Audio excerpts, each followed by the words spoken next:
Hey everyone, it's Kristen from k.becca, and in this video I'll show you how to use the sketch pen option on your die cutting machine to create designs that you can foil.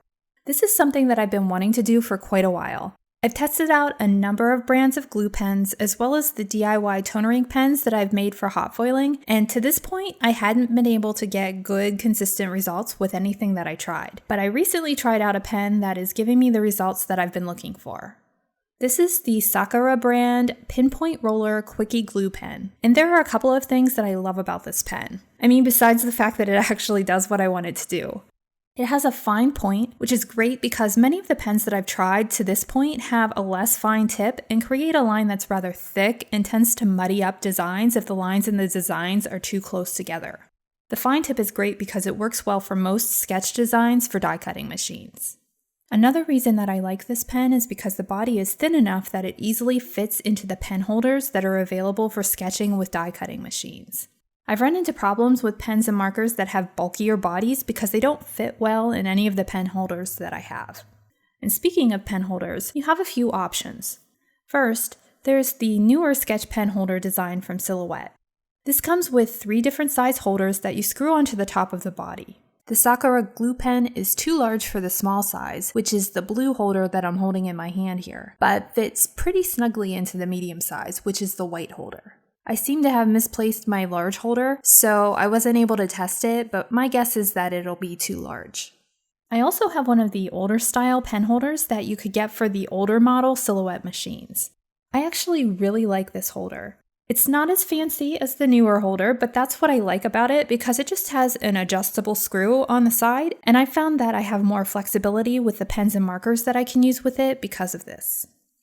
If you don't happen to have one of the older style pen holders for Silhouette, another similar option is one of the pen or marker holders from Choma's Creations.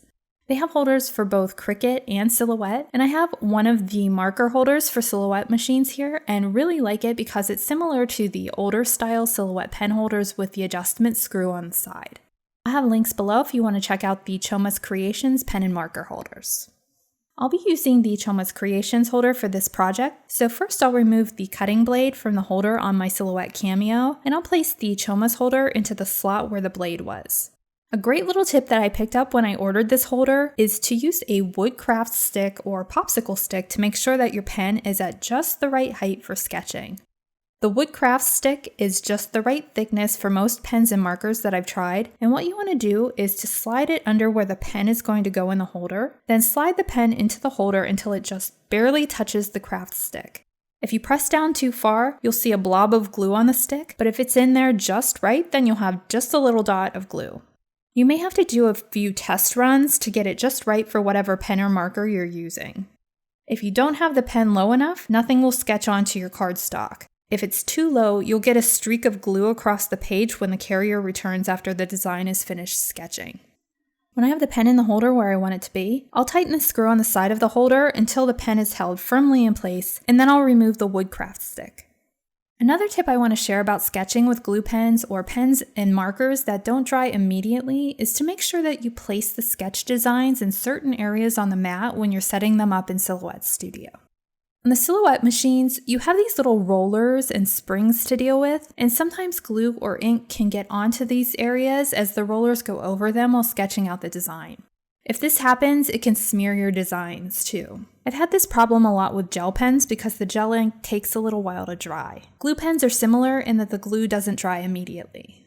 When I hold a cameo mat up to the roller area, you can see that there are breaks between the 1 and 3 inch markers.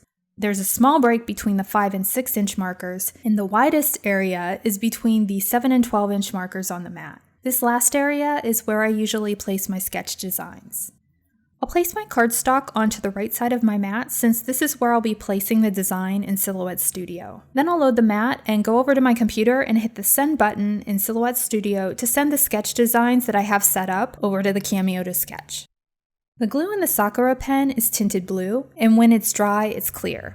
Most of the glue areas dry pretty quickly, so you probably can't see much right now. When the machine is finished sketching, I'll unload the mat, and there are a few little areas where the glue is still blue. And of course, I just put my finger in one of those areas and messed it up because that's what I tend to do. So that area will be kind of messed when we foil it in the next step, but that's totally my fault. I'll remove the cardstock from the mat, and now it's time to foil a design. First up, I'll be using the Minc hot foiling machine, but I'll show you later on that you don't need a foiling machine or a laminator to be able to foil the design. My Minc is on and ready at heat setting 4, and I'm using the Deco Foil Rainbow Foil for this.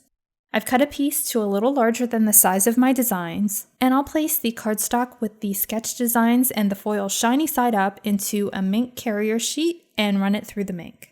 When it's done, I'll allow everything to cool down for a few seconds, then peel off the foil sheet to reveal the results, and these are great. I sketched out the sprinkled with love phrase at 2 different sizes, and I think that the larger size, which is 3.5 inches wide, came out a little bit better because the sketch lines were a bit further apart. There are some areas along the edges of the glue lines where it looks like the glue bled just a little bit and the foil adhered, but overall these are by far the best, most cleanly foiled sketch designs that I've had over months of testing with different glue pens. And honestly, no one's going to notice those little imperfections unless they look really closely. If you don't have a Minc or heat laminator, no worries because you can still get great results. I have another set of designs that I sketched with my Cameo and the Sakura glue pen, and I've allowed the glue to completely dry. I'll remove the piece of cardstock from the Cameo mat, and I'll grab another piece of the Deco Foil Rainbow Foil for foiling.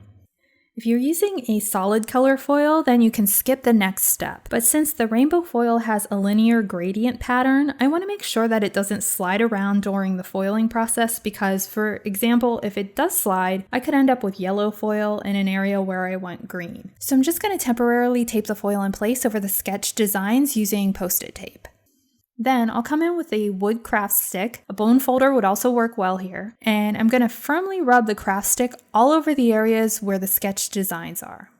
And as I do this, you can see that the foil starts transferring to the sketch designs from the main sheet of foil. Continue rubbing until the foil has transferred to all of the areas where the glue pen sketched out the designs. After we're done, I'll remove the pieces of Post-it tape and the foil sheet, and you can see that these results are pretty darn good.